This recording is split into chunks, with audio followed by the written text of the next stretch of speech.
Whether we call it a toilet, bathroom, loo, or restroom, the variety of terms for this essential facility is as diverse as its designations in historical England, such as the water closet. Our vernacular for the activities conducted within these spaces is equally rich. Whether it's taking a leak, relieving oneself, or providing a urine sample for medical examination when unwell, the phrases are numerous. In today's segment of Infographics World titled, "How Much Do You Poop in a Lifetime?" we delve into this often awkward subject. Remember to hit the subscribe button and activate notifications to join our notification squad.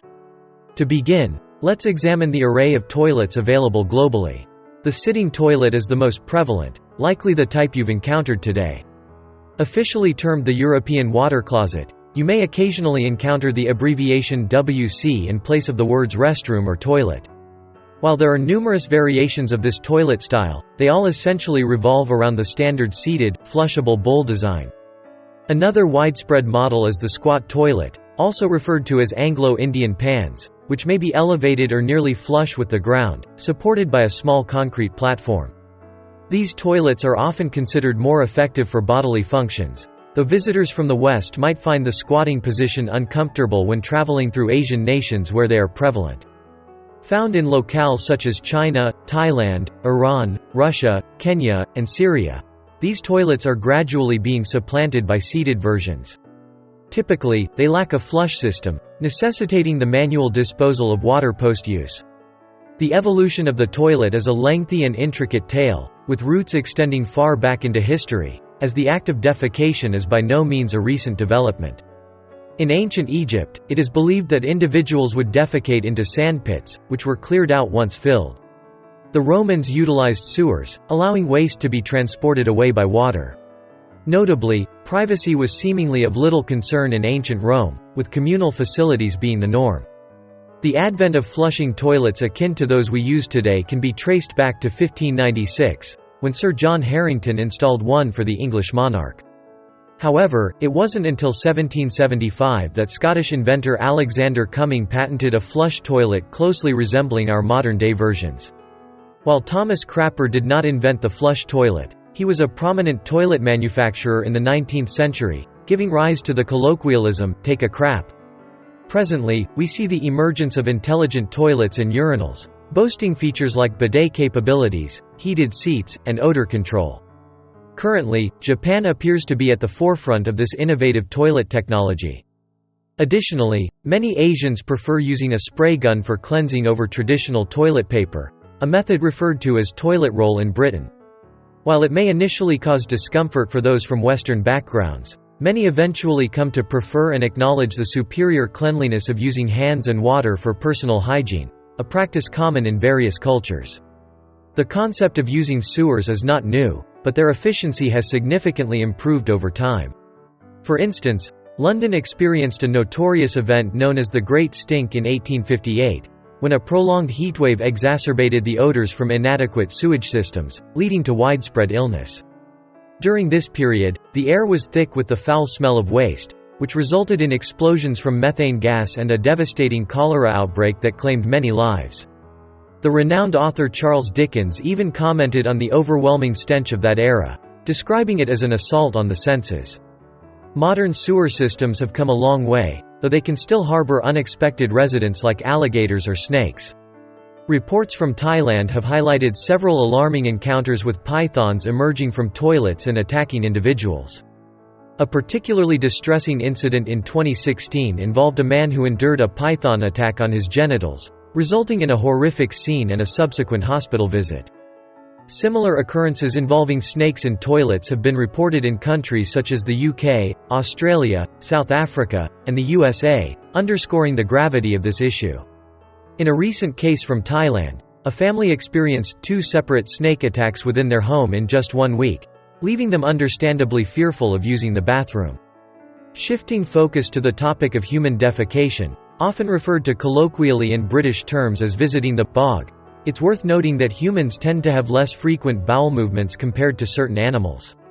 For example, geese are known to defecate every 12 minutes, and rabbits can produce a substantial quantity of droppings, ranging from 300 to 500 pellets daily, depending on their diet. While all animals eliminate waste, their methods vary.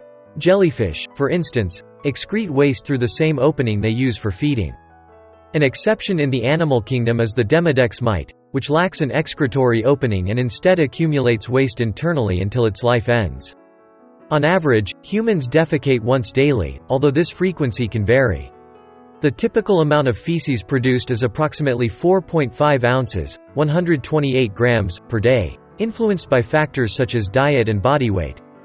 Data from the National Center for Health Statistics indicates that an average American male, weighing around 196 pounds, 88.9 kilograms, will produce close to 360 pounds of feces annually. If one were to collect their fecal matter over a year, it could fill an oil barrel, though the volume would decrease as the waste ages. Projecting this over a lifespan of 70 years, the total accumulation of feces would be around 25,200 pounds, 11,430.5 kilograms. This is roughly double the size of the largest elephant species, the African bush elephant. The publication New Scientist reports that on average, a healthy individual takes about 12 seconds to defecate. This duration doesn't account for additional time spent on the toilet, but rather the actual process of defecation. Assuming a daily bowel movement, over a span of 70 years, one would spend approximately 3.5 days in the act of defecation. This contrasts sharply with the total time we linger on the toilet, which includes waiting, reading, and pondering, estimated at 42 minutes weekly or 92 days over a lifetime. The study didn't specify the exact length of a lifetime, but being a British study, an estimate of around 79 years can be inferred. Turning to urination, the frequency and volume largely depend on how much liquid we consume. For instance, drinking a whole case of beer while watching a soccer game will result in frequent urination. Generally, the average fluid intake ranges from 8 to 12.5 cups, 2 to 3 liters, daily. Medicine Plus indicates that the typical daily fluid intake is around 8 cups, 2 liters, leading to an average of 6 to 7 urination episodes per day. For a daily intake of 8 cups, 2 liters, urine production can vary between 3 to 8 cups, 800 to 2,000 milliliters, influenced by factors such as age, health, medical conditions, and bladder capacity. This is a significant point, as it's common to hear friends mention their struggles with a weak bladder. The law of urination suggests that the average urination duration is 21 seconds. If we average 7 urination instances daily over 70 years, the total time spent urinating amounts to roughly 43.4 days. During this period, based on an average consumption of 8 cups, 2 liters, per day, the cumulative urine volume would reach around 13,500,000 gallons, 51,100,000 liters. To put this into perspective, an Olympic-sized pool contains approximately 660,430 gallons, 2.5 million liters, of water. Therefore, urinating 8 cups, 2 liters, daily for 70 years would fill about 20.4 Olympic swimming pools. At that point, one might earn the title of a urination champion. So, do you fit the profile of the typical restroom user? Have you ever experienced using a squat toilet? Share your thoughts in the comments. Thank you for tuning in, and remember to like, share, and subscribe. Until next time.